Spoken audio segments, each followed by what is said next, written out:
Bonjour à toutes, bonjour à tous, bonjour l'église Momentum sans frontières. On est et je suis heureux de vous retrouver pour notre nouvelle célébration en ligne. C'est toujours un moment où on vous invite à vous poser et à prendre ce temps en famille ou chez vous tout simplement pour célébrer Dieu et puis recevoir de la part de Dieu un message que le Seigneur aura mis sur le cœur de l'un de nos orateurs. Et avant de commencer, on veut prendre un instant pour vous remercier, pour vous honorer. Chaque semaine, vous êtes de plus en plus nombreux à nous suivre et vous contribuez à l'œuvre de Dieu. Comment ? Simplement avec les commentaires, en encourageant, en partageant, mais aussi en likant, en partageant les lives et les retransmissions. Ça permet de bénir un plus grand nombre de personnes. Et ces dernières semaines, que ce soit à Bordeaux, à Paris, à Bruxelles, nous baptisons de plus en plus de personnes et vous contribuez aussi à cela. Maintenant, si toi aussi, vous souhaitez vous faire baptiser, vous êtes engagé à suivre Jésus et vous voulez concrétiser cet engagement en le suivant dans les eaux du baptême et que vous n'avez pas d'église locale, eh bien on veut pouvoir vous accompagner là-dessus. Pour cela, il suffit de s'inscrire sur le lien qui vous est communiqué et on prendra le temps de vous contacter, de vous accompagner dans ce parcours, dans ce cheminement de foi vers le baptême et on prendra contact avec vous prochainement. On ne veut pas vous laisser seul dans ce moment-là de votre vie si important, si décisif, et on va le faire avec une grande joie. Mais ce n'est pas tout.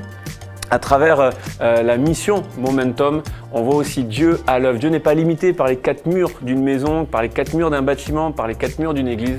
Dieu agit à travers chacune de nous. C'est vous et moi, on est les pierres vivantes de l'église et Dieu nous utilise à travers un écran, mais également sur les champs de mission. En ce moment, dans ce printemps qui s'écoule, plusieurs équipes missionnaires partent avec Momentum Mission en Roumanie, en Côte d'Ivoire, au Maroc, au Togo. Et c'est aussi grâce à vous, votre soutien, vos encouragements, vos prières, que tout un travail se fait auprès de nos partenaires sur place. Là récemment, une équipe est revenue de Roumanie où on a pu accomplir des travaux pour les salles de bain là-bas, pour une maison qui va accueillir des femmes issues du réseau de prostitution. En Côte d'Ivoire, on a pu bénir une école qui bénit plus de 300 enfants à Daloa, mais aussi un orphelinat. À Abidjan, une église qui est en train de s'implanter dans un des quartiers les plus pauvres de la ville également. Tout un travail qui se fait auprès de nos partenaires. C'est grâce à vous que nous pouvons le faire. Merci aussi de prier et merci pour votre générosité qui rend toutes ces choses possibles. C'est grâce à vous et à votre fidélité dans les dons que toutes ces choses sont rendues possibles. Alors merci encore. On prie pour vous que Dieu bénisse au-delà de vos espérances tout ce que vous donnez pour son œuvre et qu'il vous rende au centuple. Et si vous ne donnez pas encore et que vous souhaitez le faire, vous pouvez le faire à travers le site monoffrande.fr. Je prie que le message qui vient, la célébration qui vient avec la louange, avec Momentum Music, vienne vous bénir à travers votre écran et que devant votre écran, Dieu vienne vous parler. Je suis persuadé que Dieu a une parole pour vous. Que Dieu vous bénisse. À bientôt. Les amis, on a oublié quelque chose. Mathieu, Patrice. Ce mardi 19 mai à 20h30, c'est les portes ouvertes en ligne de l'académie. Yes. Mais laisse-le parler un peu. Mais oui, si tu veux parler. On sera heureux de tous vous retrouver parce qu'un beau programme vous attend. Yes. Si vous avez des questions sur les cours, sur les profs, sur les programmes, vous pourrez poser toutes vos questions dans le chat. C'est le 19. Mais à 20h30. À 20h30. On vous y attend. À bientôt les amis. Ciao. Salut. Bye bye. Bonjour Église Momentum! Est-ce qu'il y a des rachetés dans cette salle? Est-ce que vous savez pousser un cri de joie? Faites-moi voir. Ok, on va faire ça ensemble. Et vous qui êtes en ligne, rejoignez-nous aussi. On va célébrer qui est Dieu. C'est parti les amis! Entrons dans sa présence avec reconnaissance, car il est le roi. Sa joie brûle nos cœurs, sa paix chasse nos peurs. Oui, il est notre roi. Oh, yeah.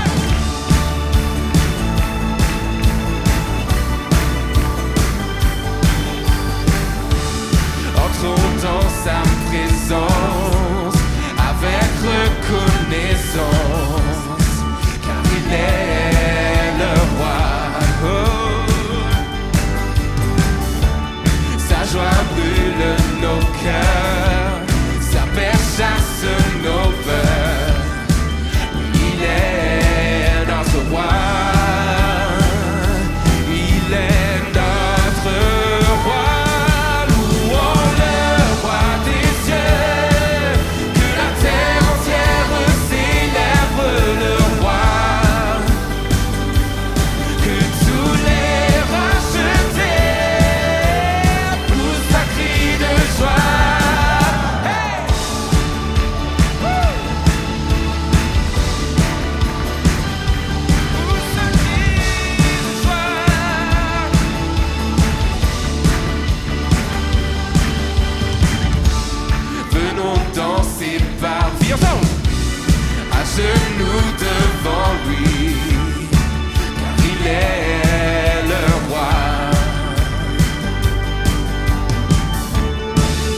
d'être avec vous ce matin. Dis à ton voisin, t'as super bien loué Dieu, on va continuer. Amen. On est prêt, Seigneur, à t'apporter notre adoration ce matin, à t'apporter notre louange, car tu es celui que nous élevons, tu es celui que nous voulons honorer, Seigneur Dieu. Tu es notre divin berger. On veut élever ton nom à tout jamais et chanter ensemble. Divin berger, je connais ta voix.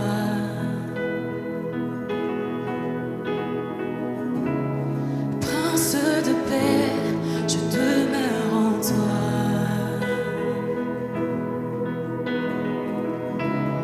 Souffle de vie qui attise ma foi.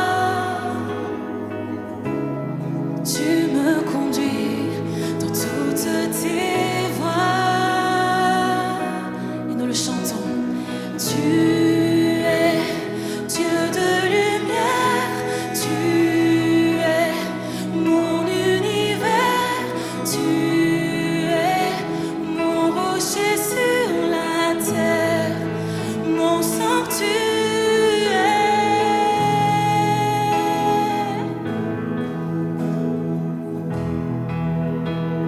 Déclarons ensemble dans la vallée. Dans la vallée de l'ombre et l'effroi. Oui, face au danger. Face au danger, tu guides mes pas.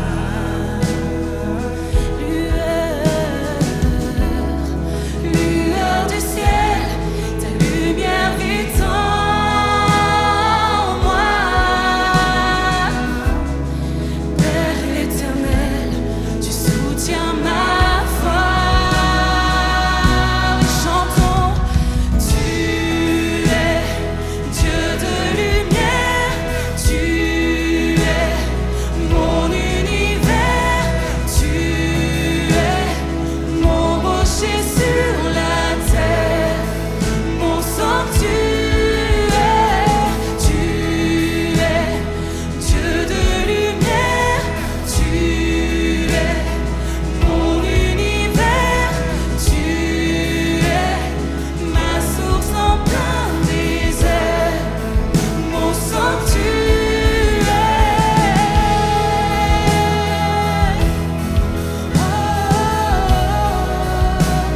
Oui, prends juste un instant, prends cet instant pour élever le nom de ton Sauveur.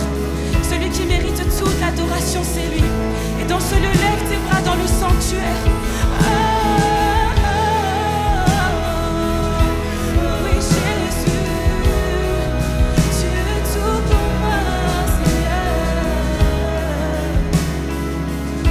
Amen.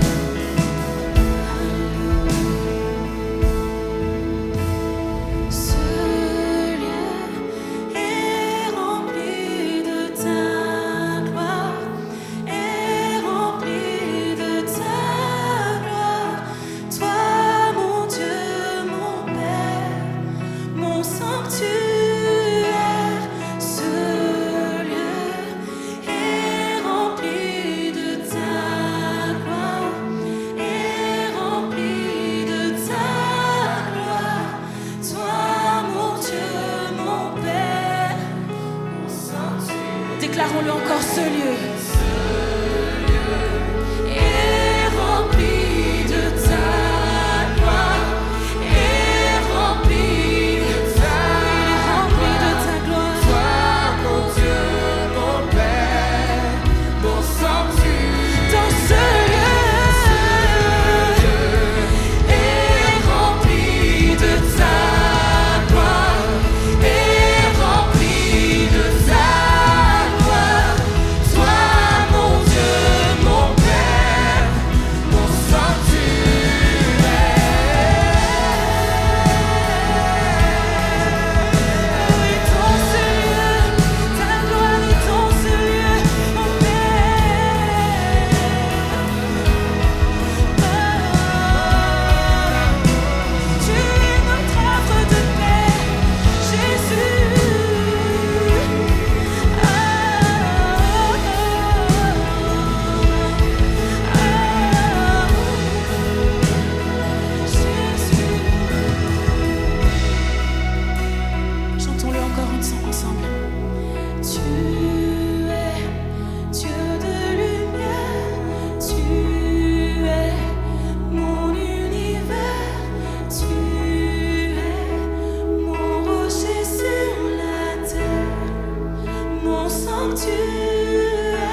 Seigneur, tu es notre sanctuaire.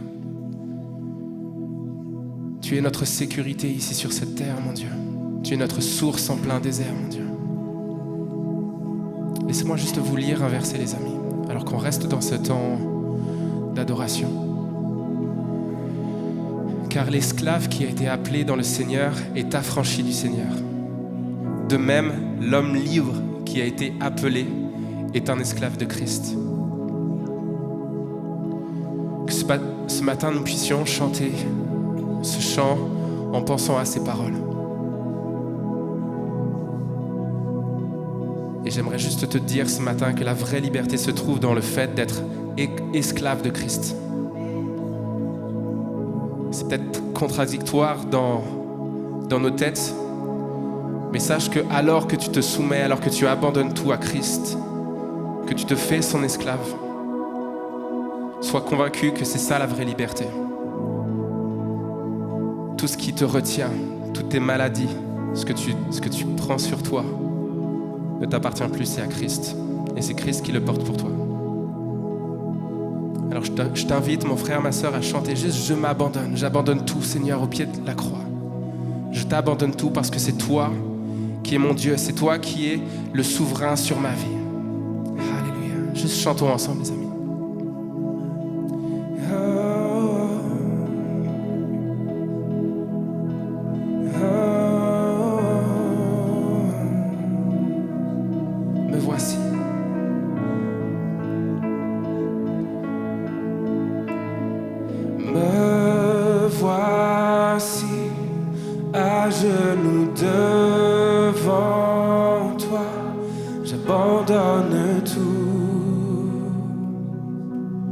J'abandonne tout.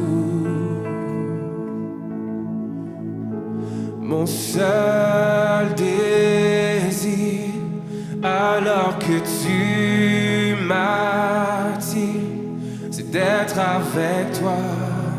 Seigneur, être avec toi. Être avec toi. Je m'abandonne. Oh Seigneur, je m'abandonne.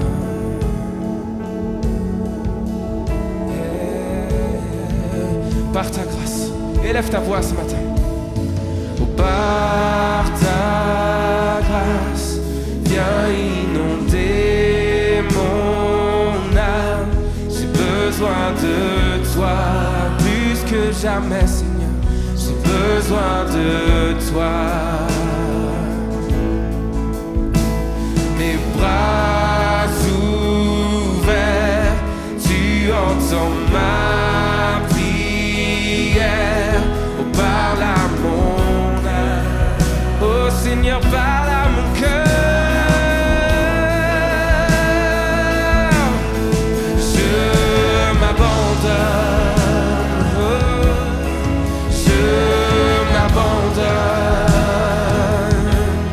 Je veux te connaître plus. Je veux te connaître plus. Je m'abandonne entièrement, Seigneur. Je m'abandonne. Je veux te connaître plus. Je veux te connaître plus, Seigneur, plus de toi en moi, mon Dieu. Nous t'abandonnons toutes choses, Seigneur. Tous nos soucis, tous nos fardeaux, mais aussi nos familles également, mon Dieu. Alors que nous voyons peut-être pas ce qui se profile à l'horizon, Seigneur, nous voulons te faire confiance et proclamer, tel un vent puissant, tel un ouragan, souffle maintenant, Seigneur, avec ton esprit, avec ta puissance, Seigneur. Parce que c'est pas par nos forces ou notre volonté, mais c'est par ta force et ta volonté que tout est résolu. Alors ce matin, mon frère, ma soeur, élève ta voix avec puissance. Oh, chantons ensemble, avec force, les amis. Oh, tel un vent puissant, souffle maintenant. Dieu vient régner. Dieu vient régner en moi.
élève ta voix. Oh, je m'abandonne. Je veux te connaître plus. Je veux te... Encore une fois. Je m'abandonne. Je m'abandonne. Je veux te connaître plus. Je veux te connaître.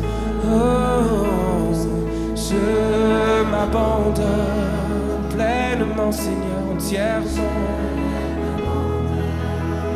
J'abandonne tout à toi, Seigneur.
Oui, te connaître, Seigneur, il n'y a rien de meilleur que de te connaître. Et peu importe depuis combien de temps on marche avec toi, on a tous besoin que tu nous attires plus près de toi. On a besoin que tu approfondisses encore cette relation qu'on peut avoir avec toi et on veut le chanter.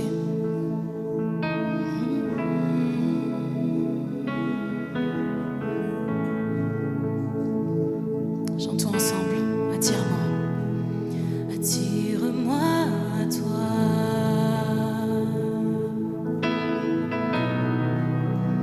Ne me laisse pas.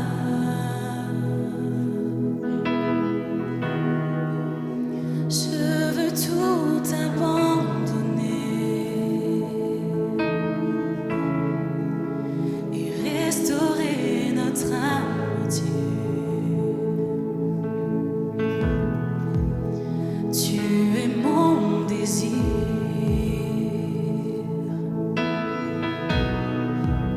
Je ne veux que toi.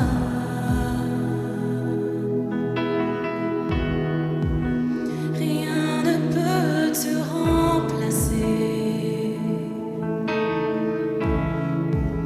Dans tes bras je suis rassurée.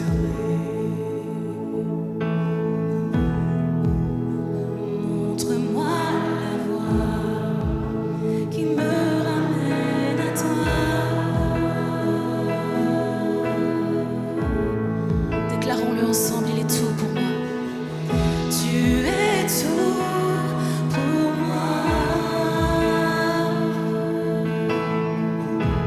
Sans toi, je ne peux vivre.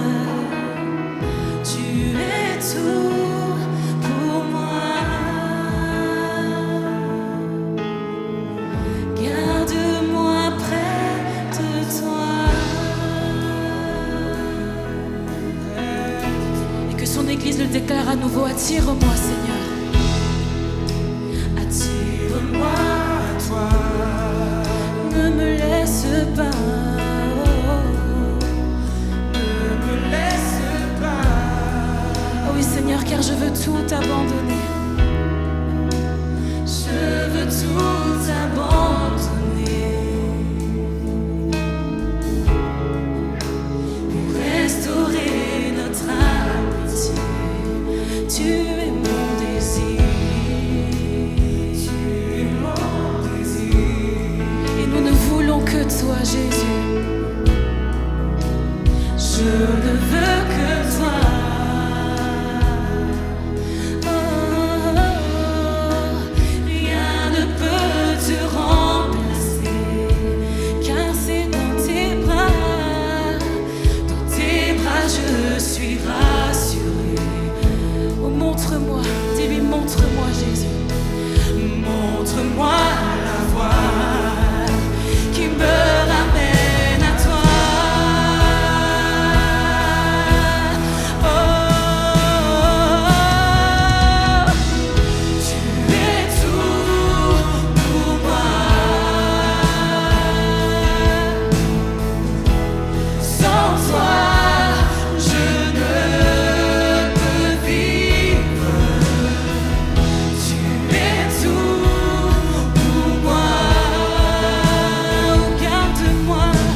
merci.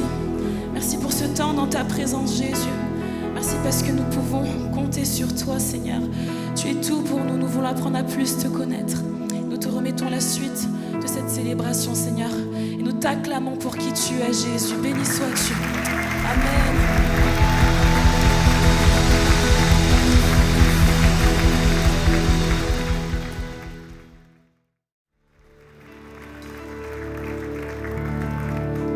C'était un petit cri de joie, on peut faire mieux quand même. Hein.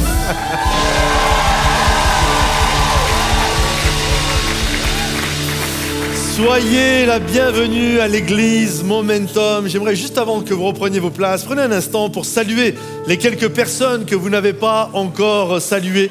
Juste apporter une appréciation. Je souhaite la bienvenue également à tous ceux qui nous rejoignent sur Momentum sans frontières. Nous sommes heureux de vous accueillir pour cette célébration aujourd'hui. Est-ce que vous êtes heureux d'avoir loué Jésus avec les gens autour de vous? Dis à ton voisin, dis-lui pas qu'il chante bien parce qu'il ne faut pas mentir, mais dis-lui t'as une voix de dingue, vas-y dis-lui t'as une voix de dingue.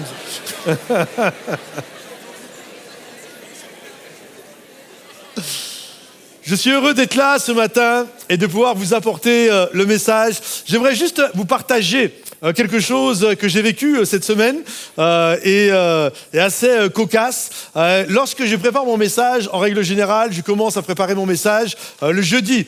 Le vendredi soir, j'ai déjà la première célébration à faire. Donc, dès le jeudi matin, je commence à préparer mon message. Et là, j'ai ma fille qui me dit, Estelle, qui me dit « Tu as vu, ce week-end, c'est la fête des mères. » Et pour ceux qui ne savent pas, en fait, c'est la fête des mères en Belgique, en Suisse, au Canada, aux États-Unis, tu vois. Mais moi, je ne vérifie pas. Donc, je dis « Waouh, je suis jamais là pour la fête des mères. Je vais faire un message pour la fête des mères. » Donc, je commence à bosser tout un message. Et là, je pense tenir une belle pensée. Et donc, sur une femme qui s'appelle Rispa. Vous connaissez Rispa? Il y en a qui connaissent Rispa? En règle générale, personne ne la connaît. C'est la seconde épouse du roi Saül. Et juste pour vous donner un petit peu le contexte et le résumé de cette histoire, en fait, lorsque Saül était roi, il a brisé une alliance qui avait été faite déjà à l'époque de Josué avec les Gabaonites. Et à cause de ça, il y a eu des morts, c'était vraiment une histoire assez tragique. Et ce qui fait que lorsque David est devenu le roi, à cause de cette alliance qui avait été brisée, Israël va vivre un temps de famine. Et là, à cause de cette famine-là, David va se tenir devant Dieu. Qu'est-ce qui se passe? Et Dieu va lui dire, c'est parce qu'une alliance a été brisée, il va falloir la restaurer. Alors David va aller voir les Gabaonites et il va leur dire, voilà comment on peut réparer ça. Et là, ils vont dire, c'est pas une histoire d'argent. En fait, il y a des vies qui ont disparu, ça va être vie pour vie.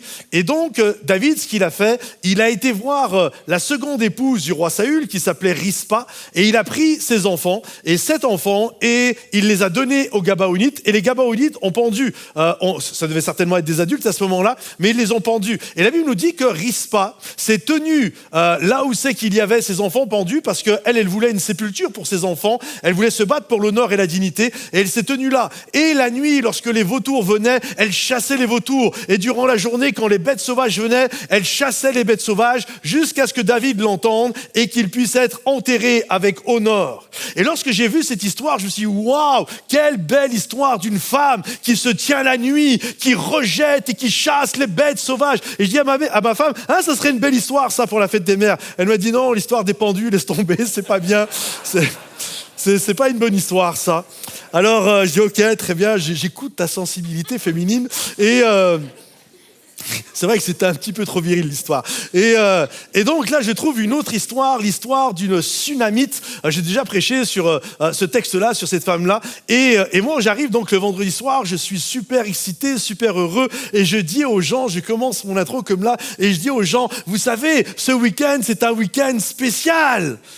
Et là, les gens me regardent. Vous savez qu'on fête quelque chose d'important ce week-end. Véridique, hein, c'était vendredi soir. On fête quelque chose. Et tout le monde me regarde avec des yeux. De quoi il nous parle, celui-là? Et là, on était le 8 mai. Il y a quelqu'un qui dit, ouais, c'est l'armistice. Je dis, ben non, c'est la fête des mères. Et là, tout le monde me regarde. Ben non. Et là, j'ai vécu un moment de solitude totale et extrême avec mon message pour la fête des mères, où ce n'est pas la fête des mères. Et qu'est-ce que tu fais? Donc j'ai changé dans mon message, je faisais des pirouettes. Et en tout cas, j'aimerais vous partager quand même ce texte. J'ai changé le titre, j'ai changé des applications, je l'ai vraiment élargi pour tout le monde. Mais c'est l'histoire d'une femme, d'une Sunamite. Et cette femme, c'est pas une femme, on n'a pas son nom. Elle n'est pas mise sur le devant de la scène dans les autres histoires. Et il y a plein de gens comme ça, on n'a pas leur nom, ils ne sont pas mis, il n'y a pas le spot sur eux. Mais c'est comme si Dieu disait, écoutez ce récit, parce qu'il y a quelque chose de grand dans cette histoire. Alors le titre de mon message aujourd'hui est le suivant, ne laisse pas mourir la promesse. Quand la foi traverse la nuit, sans lâcher Dieu. En fait, cette femme, cette Sunamite va faire quelque chose d'extraordinaire. Elle va être capable de transformer sa maison en un lieu de visitation pour recevoir l'onction de Dieu.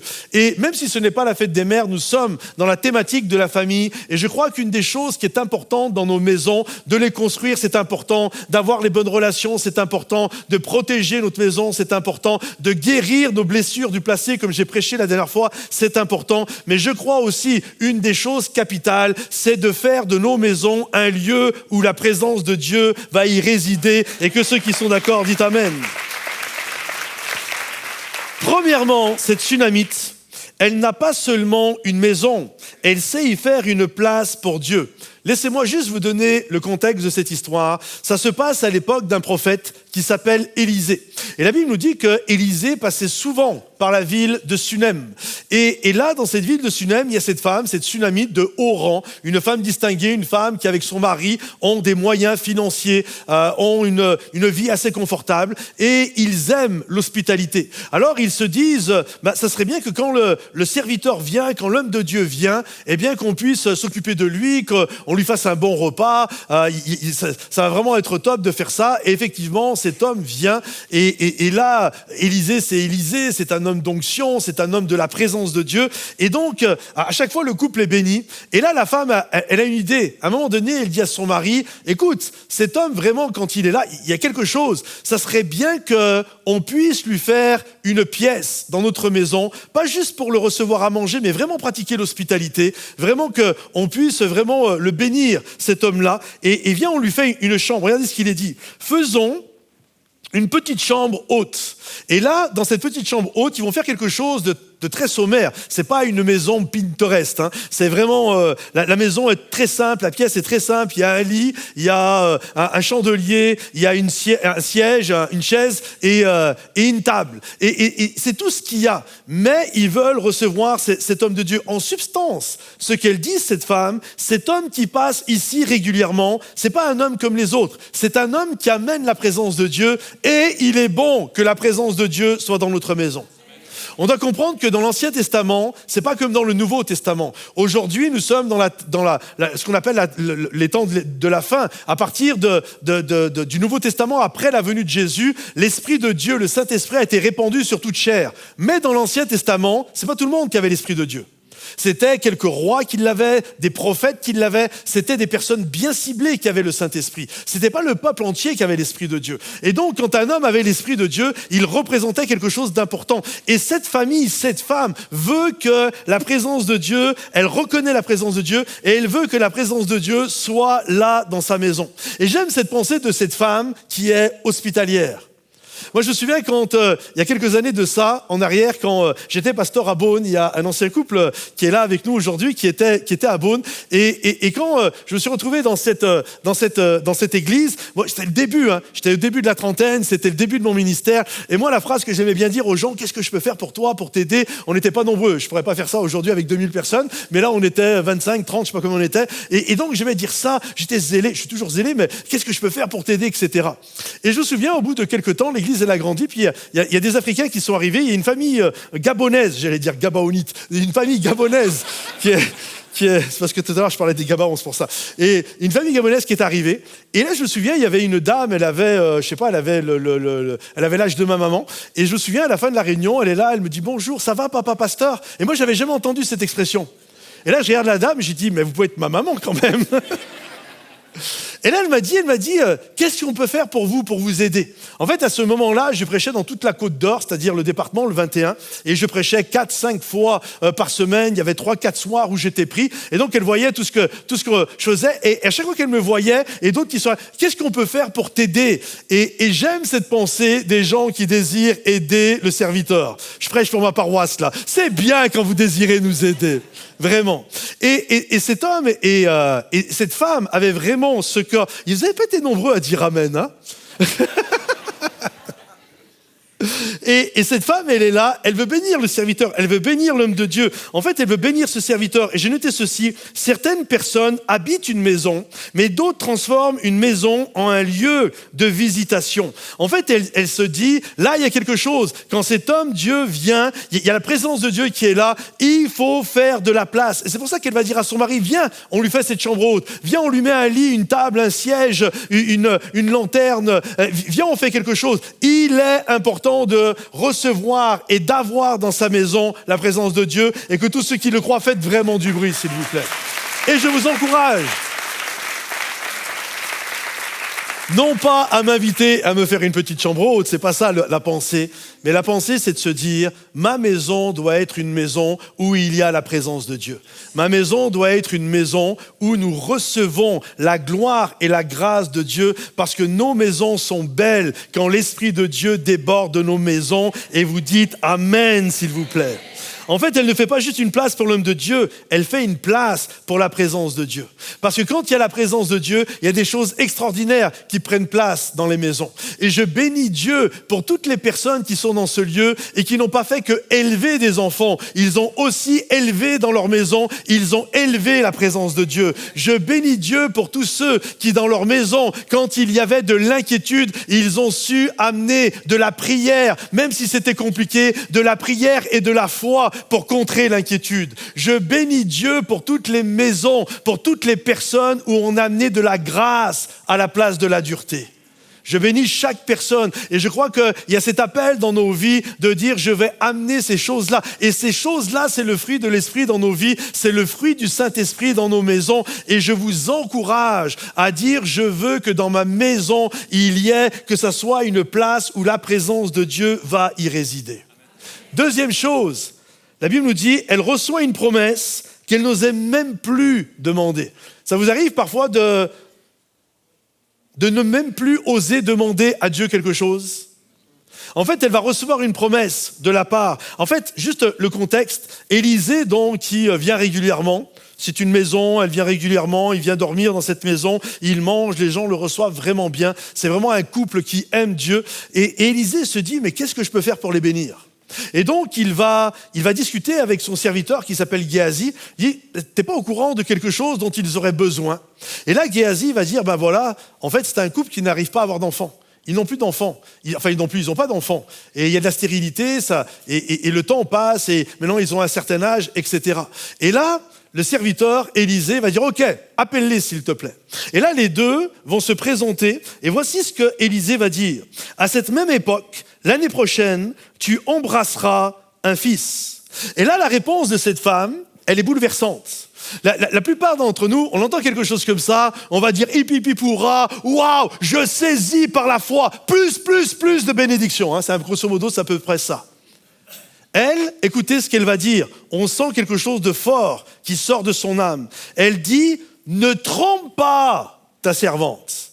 Est-ce que vous pouvez entendre dans le « ne trompe pas ta servante » toute la déception des histoires passées qu'elle a dû vivre, qui en sont en train de s'exprimer. Vous savez qu'à travers nos réactions, il y a quelque chose, il y a des blessures qui s'expriment.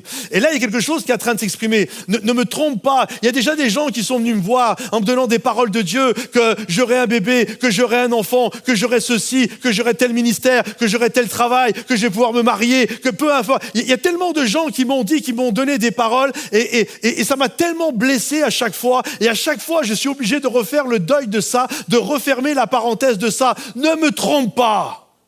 Ne parle pas pour parler. Ne parle pas pour faire sensation. Ne trompe pas ta servante. Il y a quelque chose, et je me souviens en 2012, ici, il y a quelqu'un qui était venu prêcher. Et je me souviens à la fin, il donne des paroles prophétiques et moi j'aime ça, vous voyez les invités qu'on a, des gens qui aussi apportent ça et je trouve ça véritable et je crois que la prophétie est quelque chose d'éternel. Mais je me souviens ce jour-là, j'avais été dérangé, j'étais assis sur le devant et cet homme avait commencé à prophétiser et au bout d'un moment, il avait désigné 3 couples et là il a commencé à prophétiser des bébés. Et il faut comprendre que la personne, elle peut prophétiser comme ça, mais elle, et puis déjà, quand vous entendez des prophéties, la Bible dit, il y en a un qui parle et les autres, ils jugent. Faut pas prendre tout ce qu'on vous dit pour argent comptant. Il y a un appel à juger les choses de l'esprit, par l'esprit. Et la personne, elle peut apporter sa prophétie, puis le lendemain, elle se souvient même plus de votre tête. Vous comprenez? La personne, elle part. C'est le pasteur qui est là et qui se dit, waouh. J'espère que ça va se réaliser, parce que sinon, on va ramasser les pots cassés. Est-ce que vous comprenez? Et je me souviens d'ailleurs, même à la sortie de cette réunion, il y a une des 3 femmes qui vient me voir en me disant « Tu diras au monsieur que j'ai même plus d'utérus ». Et je me souviens, je monte dans mon bureau, je discute avec lui, j'écoute la prédication, super, etc. Mais si un jour tu reviens, ça je ne veux plus l'entendre. Il n'y a pas besoin que tu dises des choses comme ça, etc. Parce que si ça se passe, tant mieux, mais si ça ne se passe pas, je ne veux pas que derrière, on ouvre des plaies, on blesse des gens, parce qu'à la finalité, je sais comment ça se passe. Dans des soirées comme ça, les gens sont là, donnent des prophéties, la foule est en délire, on a vécu un moment d'onction et de grâce, le jeûne et prière, tout le monde est là. Ouah! Vous comprenez? Mais derrière, 3, 4, 6 mois, 1 an après, quand ça n'arrive pas, il y a des corps à guérir. Il y a des choses qui sont passées. Vous comprenez? Et cette femme, c'est exactement ce qu'elle a vécu. Ne me trompe pas. Parle pas pour parler, là. Si tu me donnes une parole, elle vient du ciel. Faut pas que ça soit juste de la sensation.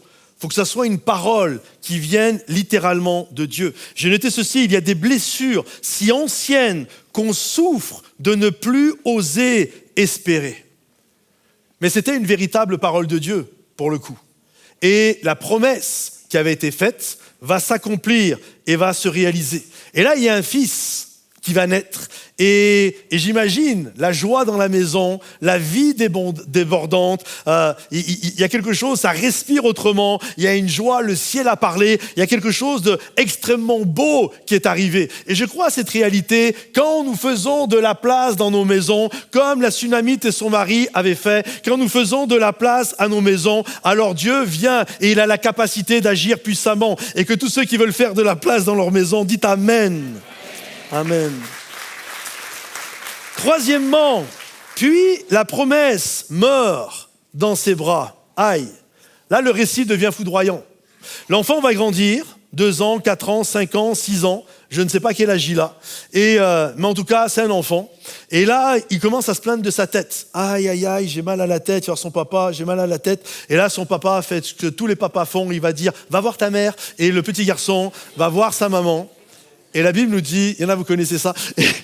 Et le petit garçon va voir sa maman, et là, la chose dramatique. Le récit devient foudroyant. L'enfant meurt dans les bras de la maman. Et regardez ce qu'il est dit. L'enfant resta sur ses genoux jusqu'à midi, puis il mourut. Quel drame! Il meurt sur les genoux de la maman. Dans celle, je ne sais pas si vous imaginez, dans celle qui avait reçu la promesse. En fait, je reçois une promesse, j'ai rien demandé, je reçois la promesse, et d'un seul coup, la promesse qui avait fait ma joie, l'enfant meurt, la promesse meurt. Il y a des douleurs plus profondes que la perte. Il y a la perte de ce que Dieu lui-même avait laissé naître dans ton cœur. Et là, j'imagine, beaucoup d'entre nous, quand nous vivons des choses comme ça, c'est pas juste tu pleures la promesse, tu pleures la contradiction. Comment ça? Tu m'as fait une promesse, je t'avais rien demandé, tu me promets quelque chose, tu me donnes, ça commence à faire ma joie, je commence à être heureuse de vivre, je commence à être heureux de vivre ce que tu m'avais promis, que ça soit un mariage, que ça soit un bébé, que ça soit un ministère, que ça soit une maison, peu importe. Et je commence à saisir et à vivre la joie de ce que tu m'avais donné. Et la contradiction, tu me l'as donné, tu me le reprends. L'enfant meurt dans ses bras, littéralement. Ce n'est pas seulement, et j'aimerais que vous puissiez comprendre ça, ce n'est pas seulement une histoire de maternité, c'est une histoire de rêve brisé. C'est une histoire pour tous ceux qui ont vu leurs promesses vaciller. C'est une histoire littéralement où ton espérance vient s'effondrer. Et là, c'est des choses qui peuvent nous arriver à chacun d'entre nous. On reçoit un espoir, on reçoit une parole, ça commence à faire la joie de nos cœurs et à un moment donné, ce qui nous réjouissait mort dans nos bras. Quatrièmement, elle refuse de laisser la mort parler en dernier. Et là, on arrive au centre de notre message et quelque chose d'extrêmement fort qui arrive à ce moment-là. Qu'est-ce qu'elle fait, cette femme ? En fait, elle va prendre l'enfant. C'est quand même particulier ce qu'elle fait. Elle prend l'enfant et elle aurait pu aller déposer l'enfant, rentrer dans sa chambre, dans la chambre de l'enfant et mettre l'enfant sur son lit, son propre lit. Elle aurait pu peut-être prendre son enfant et le mettre dans son lit, dans le lit des parents. Non, la Bible nous dit, elle va monter à l'étage, elle va monter dans la chambre haute et elle va y déposer l'enfant. Regardez ce qu'il est écrit. Elle monta, le coucher sur le lit de l'homme de Dieu, ferma la porte derrière lui et sortit. Et cette scène, même si elle est très haute en dramaturgie, cette scène est littéralement magnifique. Pourquoi ? Pourquoi elle est sublime ? Parce qu'elle ne l'enterre pas de suite. Elle dit pas, ben voilà, c'est terminé, etc. Non, elle ne l'enterre pas. Elle ne laisse pas. Vous savez que la Bible nous parle à marcher non par la vue, mais par la foi. Elle ne laisse pas le visible prendre la place. Elle prend son enfant et elle va déposer son enfant dans le lit de l'homme de Dieu qui représente celui qui lui avait fait la promesse et qui représente la présence de Dieu. Et quand il y a quelque chose de dramatique dans ta vie, plutôt que de balayer ça, plutôt que d'être attaché au visible, prends ce que Dieu t'a dit et ramène-le dans le lieu de sa présence. Parce que c'est dans sa présence que les choses mortes reprennent la vie et tout le monde dit Amen et applaudit bien fort le roi des rois. Elle remit la mort exactement là où la présence de Dieu était déjà passée. Et ça, mes amis, c'est de la foi mature. C'est une foi qui est mature, c'est pas une foi qui nie la réalité. Absolument pas. C'est une foi profonde. C'est une foi qui dit, écoutez, je ne comprends pas tout, je souffre réellement, je ne minimise rien, mais je refuse de laisser ce drame sortir du périmètre de la présence de Dieu. Je prends ce qui est en train de m'angoisser et la promesse que Dieu m'avait faite et je l'amène littéralement dans le lieu de la présence de Dieu. Je le couche sur le lit de la grâce, je le couche sur le lit de la présence de Dieu. Moi, je ne peux rien y faire, mais j'ai la foi. Je ne marche pas par la vue, mais je marche par la foi. Non, je vais ramener cet enfant dans le lieu de la présence de Dieu, là où Dieu a déjà laissé une trace. La foi n'est pas l'art de nier la douleur. La foi est l'art de refuser qu'elle devienne la vérité finale. Et là, il y a quelque chose d'extraordinaire qui va prendre place. J'avais prêché d'ailleurs sur ce verset, il y a 5, 6 ans, 7 ans en arrière, je ne me souviens plus. La femme va poser donc l'enfant sur le lit, et puis elle va partir. Elle va aller chercher l'homme de Dieu. Et sur le chemin, elle va rencontrer des gens. Et à chaque fois, les gens savaient que l'enfant avait un problème. Donc à chaque fois, les gens vont dire à cette femme, « Comment ça va ?» Et vous savez ce qu'elle répond ? Tout va bien. Ça, c'est fort, mes amis. Tout va bien. Qu'est-ce qui se passe ? Tout va bien. C'est dans les mains de Dieu.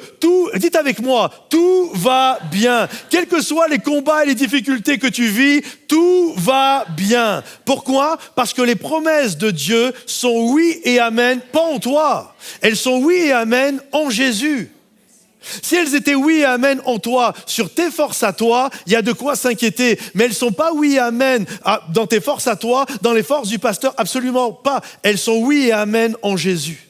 Et là, elle repart. Comment ça va ? Tout va bien. J'ai planté mes pieds dans le sol de la foi et je ne me fie pas à ce que je vois. Je me fie à la promesse de Dieu. Alors, tout va bien. Mets un coup de coude à ton voisin et dis-lui, t'as pas compris, tout va bien. Il te l'a dit, le monsieur. Tout va bien. Cinquièmement, elle ne court pas après une méthode. Elle s'accroche à la présence de Dieu. La Bible nous dit, elle va aller chercher le prophète qui est celui qui a l'onction, qui est celui qui a le Saint-Esprit. Souvenez-vous, c'est une époque, c'est pas tout le monde qui a le Saint-Esprit. Elle va chercher celui qui a le Saint-Esprit. Elle va aller s'accrocher à la présence de Dieu. Et lorsqu'elle arrive devant lui, écoutez ce qu'elle va lui dire. Elle va lui rappeler des choses quand même. La femme dit alors, ai-je demandé un fils à mon Seigneur ? Est-ce que c'est moi qui suis venu te voir te dire tu vas avoir un bébé ? C'est moi qui t'ai demandé ces choses-là ? Ne t'ai-je pas dit de ne pas me tromper ? Je crois que quand la promesse vacille, la foi mature ne court pas d'abord après une explication, elle court se cacher dans la présence de Dieu. Elle court. Et il y en a plusieurs aujourd'hui. Ce que vous avez besoin, c'est pas une explication de plus. C'est pas une théologie de plus. C'est pas une doctrine de plus. Ce dont nous avons besoin, c'est de plus de la présence de Dieu. Parce qu'il y a des choses, parfois, on ne les comprend pas. Autant les pensées sont élevées au-dessus, le ciel est élevé au-dessus de la terre, autant les pensées de Dieu sont élevées au-dessus de nos pensées. Il y a des choses, on ne les comprend pas aujourd'hui. On les comprendra dans 5 ans, 10 ans, 20 ans, ou quand on sera au ciel. Mais il y a une chose qui est sûre, j'ai besoin de la présence de Dieu. Je ne comprends pas tout, mais j'ai besoin de la présence de Dieu. J'ai besoin de rester collé à Dieu. Ne lâche pas. J'aimerais dire à plusieurs aujourd'hui, ne lâche pas. Ne lâche pas la présence de Dieu. Je n'ai pas besoin de faire le prophète. C'est évident, la foule qu'il y a aujourd'hui, il y en a, vous êtes sur le point d'abandonner. Soit d'abandonner la foi, soit d'abandonner votre couple, soit d'abandonner votre ministère, l'appel de Dieu. C'est sûr qu'il y en a, vous êtes sur le point d'abandonner. Dieu te dit ce matin, ne lâche pas. Crois que tout va bien. Et ce que tu crois finira par arriver par la grâce de Dieu. Je marche non par la vue, mais je marche par la foi. Amen et amen. Et est-ce qu'on peut applaudir notre Dieu? Je demandais aux musiciens de revenir. 6e, et puis la vie revient. Le contexte est le suivant, c'est qu'elle vient le chercher. Et là, la Bible nous dit qu'Élisée va suivre cette femme. Il va retourner dans la maison. Il va retourner dans cette pièce qui symbolise la présence de Dieu, la chambre haute. Il retourne dans la chambre haute. Il voit l'enfant qui est allongé sur le lit, mort. Et la Bible nous dit, il va s'allonger dessus. Il va mettre ses paumes sur les paumes de la main de l'enfant, son front sur son front. Et la Bible nous dit, au bout de quelque temps, alors qu'il prie, le corps de l'enfant est en train de se réchauffer. Et il se réchauffe de plus en plus. Et l'enfant qui était mort revient à la vie, il est ressuscité. Et j'aimerais dire à plusieurs aujourd'hui, notre Dieu a la capacité, que le Saint-Esprit a cette puissance de venir s'allonger, se coucher sur toi et d'amener la vie, la promesse et d'amener à la résurrection ce qui est mort aujourd'hui. Ne conclus pas trop vite là où Dieu n'a pas encore terminé. 7e et dernièrement, en Jésus, Dieu ne laisse pas la mort garder le dernier mot. En fait, le récit de cette femme est magnifique. Elle nous montre une femme qui n'a pas laissé mourir la promesse. Elle nous montre une femme qui s'est battue pour que l'enfant revienne à la vie. Mais j'aimerais vous dire, en Jésus, Dieu va encore plus loin. Jésus, ce n'est pas seulement un enfant, le fils aîné qui est revenu à la vie. Ce n'est pas seulement ça. En fait, Jésus est littéralement le Fils bien-aimé qui a traversé la mort et qui en est ressorti victorieux.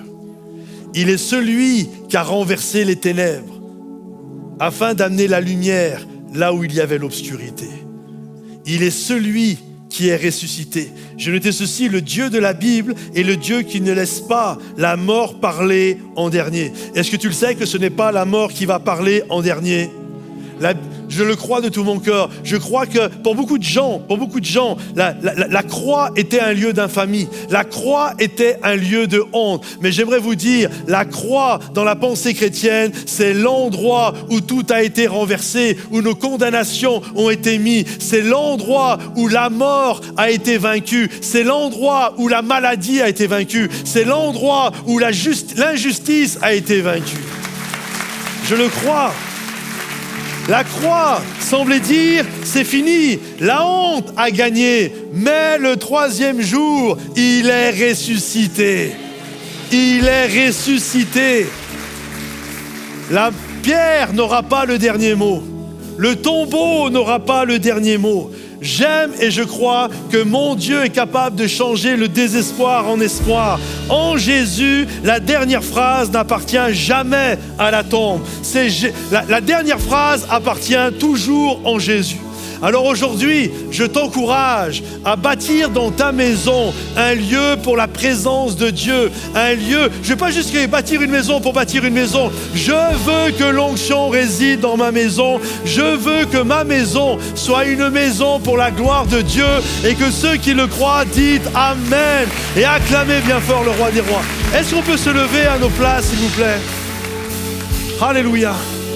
Est-ce qu'on peut élever nos mains devant le roi des rois? J'aimerais prier pour vous.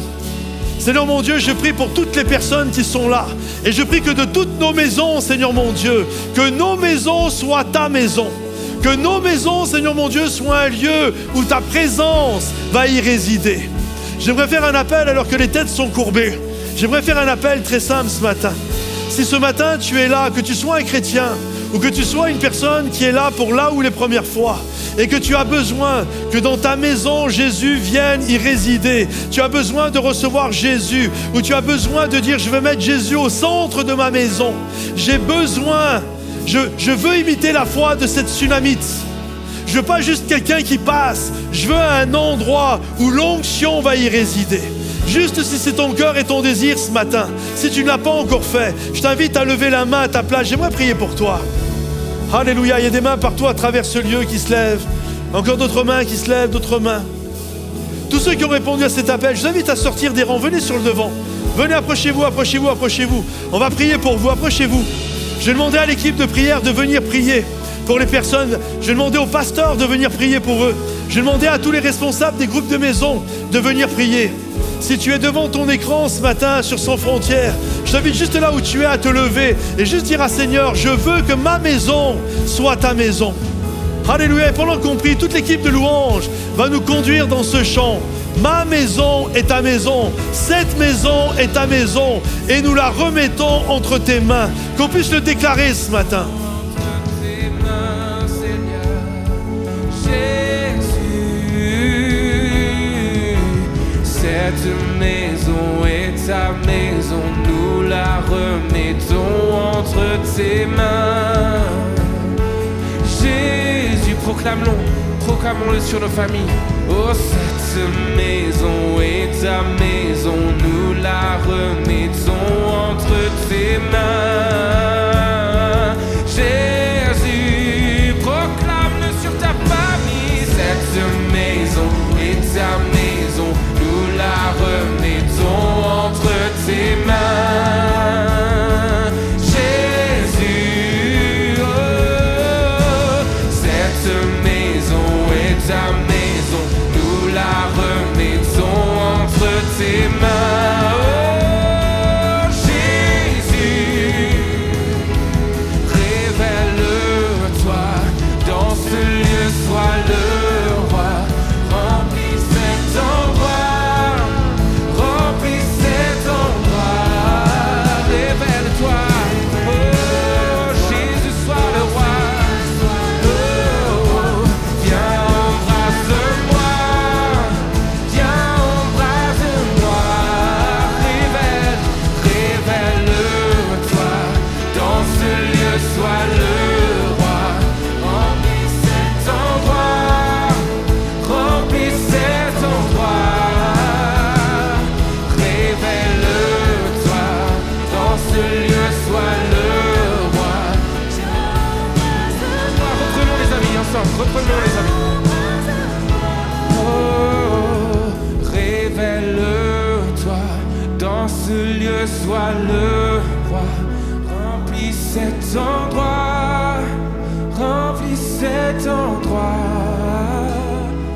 Révèle-toi dans ce lieu, sois le roi.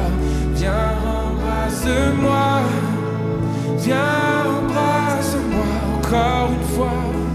Révèle-toi dans ce lieu, sois le roi. Oh, remplis cet endroit. Révèle-toi, révèle-toi, Seigneur. Dans ce lieu, sois le roi. Viens, embrasse-moi, viens, embrasse-moi. Cette maison est ta maison, nous la remettons entre tes mains entièrement, Seigneur. Jésus, c'est notre déclaration ce matin. Cette maison est ta maison. Alléluia, alléluia, alléluia. Jésus, cette maison est ta maison, nous la remettons. remettons entre tes mains. Jésus, cette maison est ta maison. Jésus, Jésus, Jésus, Jésus. Oh. Essaye de juste visualiser. Je sais que tu sais, mais mets des mots sur ce que tu vas remettre à Dieu, dans ta famille, dans ton foyer, sur ta vie. Et proclame ces paroles. Oui, cette maison, peu importe le souci, peu importe ce qui se passe, c'est ta maison, Seigneur, je te la remets entre tes mains, parce que tu es la solution. Élève ta voix, élève ta voix. Remets ta famille, remets ta maison à Dieu ce matin. Oh, cette maison est ta maison, la remettons entre tes mains. Jésus, oh, cette maison, oh, révèle-toi Seigneur, révèle-toi dans ce lieu, révèle-toi Jésus, oh, révèle-toi dans ce lieu, sois le roi, alléluia, alléluia, révèle-toi, révèle-toi dans ce lieu, sois le roi. Viens, embrasse-moi, viens, embrasse-moi. Révèle-toi, révèle-toi dans ce lieu. Oh, remplis cet endroit. Révèle-toi, Seigneur. Dans ce lieu, embrasse-moi. Embrasse-nous, Seigneur, d'un feu qui ne se consume pas, mon Dieu. Révèle-toi dans ce lieu. Cet endroit, remplis cet endroit. Révèle-toi dans ce lieu, sois le roi. Viens, embrase-moi, viens, embrase-moi.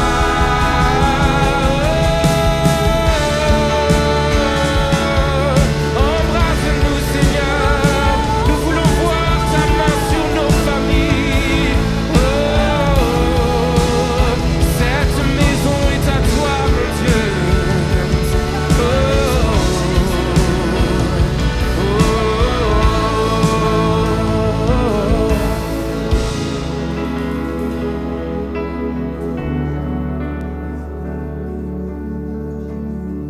Oh, Alléluia.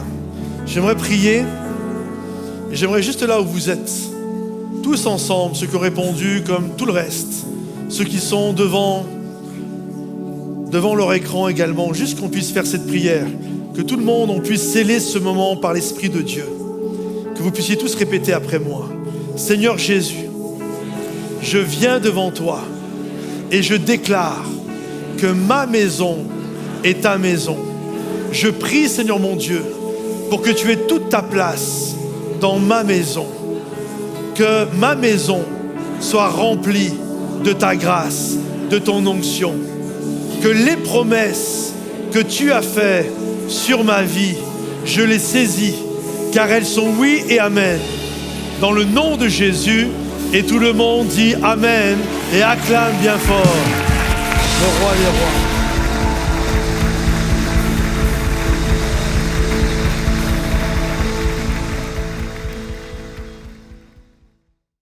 J'espère vraiment que ce moment vous a béni, que ce soit le temps de louange avec Momentum Music, la célébration, le message qui a été communiqué. Et je prie que cette fin de célébration ne soit pas la fin de ce moment, mais que par l'Esprit de Dieu, Dieu puisse continuer son travail dans votre cœur durant toute cette semaine, dans vos relations et dans votre quotidien.